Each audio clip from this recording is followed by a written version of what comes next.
What is up guys, Faded here and welcome back to the channel for another video, and today we're going to be covering the all new Ideapad Y700 gaming laptop. This of course includes the powerful GTX 960M 4GB version with the all new Skylake 6700 HQ processor.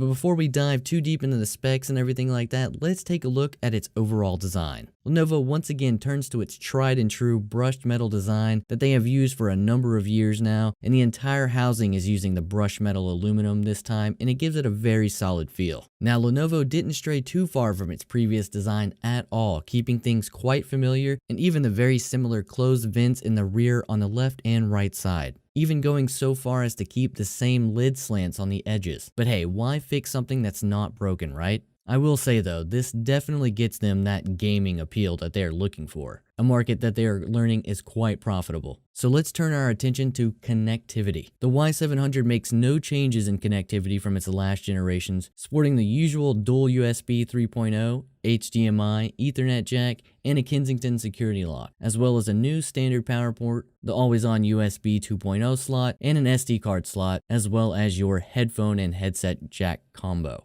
Though they did adapt their recovery button, they made it a pinhole this time, so whereas before you might accidentally click the button and then people would freak out, but now you won't have that problem unless you are intentionally grabbing something to put in the pinhole to recover your hard drive. But let's go ahead and flip it over and take a look at the bottom. Here at the bottom we have a continuance of the brushed metal design, which it was previously plastic, so I like that it's brushed metal here as well, kind of gives it a solid feel all around. Now we have a subwoofer which is centered and it's closer to the user, so it does give that decent bass without a one-sided feel. Now towards the top we have our intake vent, which I really like the heat dispersion system that they have chosen to go with this time around. They intake through the bottom and they exhaust out the rear panel, which makes loads more sense and was definitely a big problem in the early Y series, and a lot of the Y series customers were demanding improvements on heat dispersion. Now let's take a quick look under the hood. The first and most noticeable thing is the keyboard. Lenovo's favorite style keyboard makes its return once again. Shrunken and moved around keys are a trademark of Lenovo's chiclet style keyboard.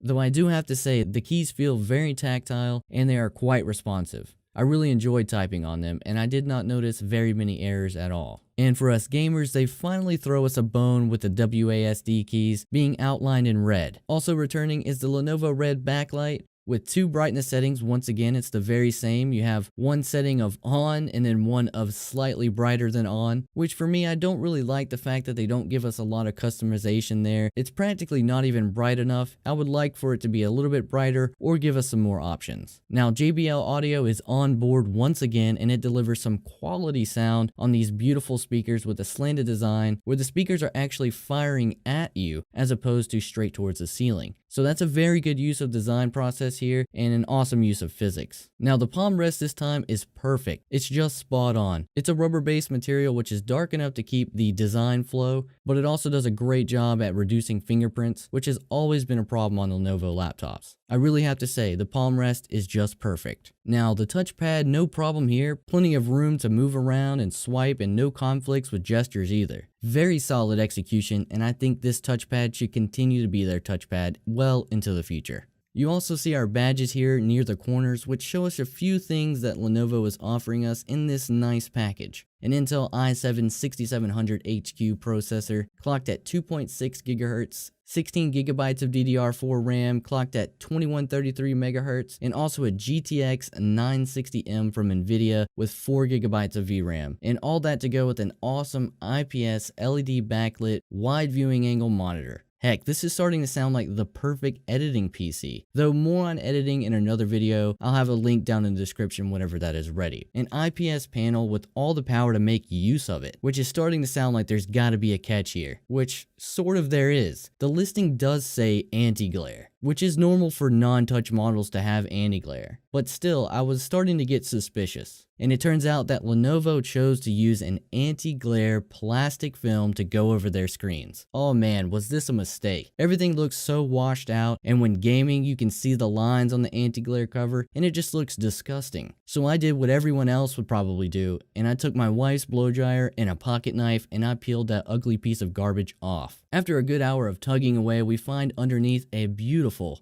glossy display. Colors are mouth-watering. They are so spot on, not even a shred of light bleed as well. Though being IPS, we did lose a tad bit of brightness. Nonetheless, the colors are beautiful, and it's the best Lenovo screen I've seen to date. Though if you're fine with 60 Hz, Lenovo is still lagging behind on that part. They want to make gaming laptops, but they still haven't figured out that maybe giving us some higher hertz would be greatly appreciated. And now for storage. 128GB SSD with some pretty good speeds as well. You can see them on screen. We have a 1TB 5400 RPM hard drive, which I can hardly stand anymore how companies are choosing to go with 5400 RPM hard drives. I mean, Battlefield 4 already takes forever to load, and I don't need to wait another 3 minutes just for my hard drive to catch up. And battery life. The 4-cell battery brings us an average lifespan. I got around an hour and a half of gameplay on the battery, which I don't see anyone getting over 2 hours, and this is while gaming, even with power saver on. Though during normal use, like writing this script, I was able to squeeze almost 5 hours out of it on 75% brightness and balance settings. So it's got a good body, the screen looks very nice after a huge adjustment of course, and it's also got a decent battery life, but how does this thing perform? I'm going to keep this thing in the realm of gaming. I have another video dedicated to editing and rendering side of things, but for what most people came here for, and that is the games. The GTX 960M hangs with the big dogs, but think of it as the lower tier card in a group of new GPUs. It's got all the latest bells and whistles like Shadowplay and Maxwell technology, but it's nothing spectacular. Part of my gripe is that the 960M was in the last gen model, and it almost seems like they had a surplus of GPUs laying around and it decided to just go ahead and use those instead of finding something new. So this makes it hard for me to recommend to anyone coming from the Y50 models at all, whether you're using the 960M or even the 860M models. Though one big improvement is temps. I never once saw temps go into the 80s on the CPU or the GPU. The new cooling system is phenomenal. And while running it through 3D Mark, the temperature on the chassis was around a comfortable temperature, and not once did my palms ever get sweaty through this entire review.